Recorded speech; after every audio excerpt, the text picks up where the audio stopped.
Normal டிசைனில் black forest cake வந்தாலே இப்போலாம் போடவே மனசு வர மாட்டேங்குதுங்க. அதனால வந்து வேகமாக டார்க் சாக்லேட்டை போய் ஓஹெச்பி ஷீட்டில் உருக்கி அதை வந்து என்னமோ செய்கிறேன்ற பேரில் கட்ட கட்டமாக போட்டு ஃப்ரிட்ஜில் செட் பண்ணி வச்சுட்டு அதை வந்து கேக் சைடில் நான் பாட்டுக்கு ஒட்ட ஆரம்பிச்சிட்டேங்க.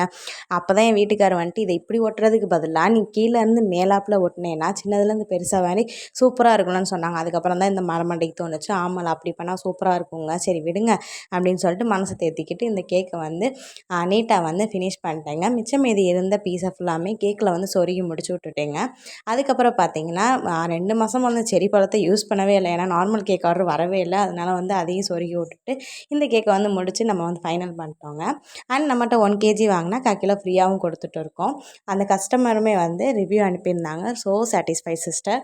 அண்ட் பார்த்தீங்கன்னா அது கூடவே வந்து பிஸ்காஃப் ட்ரீம் கேக்கும் 1/2 கேஜியில் வந்து ரசமலாய் கேக்கும் ஆர்டர் இருந்துச்சு. இது வந்து பார்த்தீங்கன்னா பறவையில் போய் டெலிவரி பண்ணிட்டு வந்தோம். அந்த பிளாக் ஃபாரஸ்ட் கேக் பார்த்தீங்கன்னா அவனியாபுரத்தில் போய் டெலிவரி பண்ணிட்டு வந்தோம். பாய். சப்ஸ்கிரைப் பண்ணிக்கோங்க.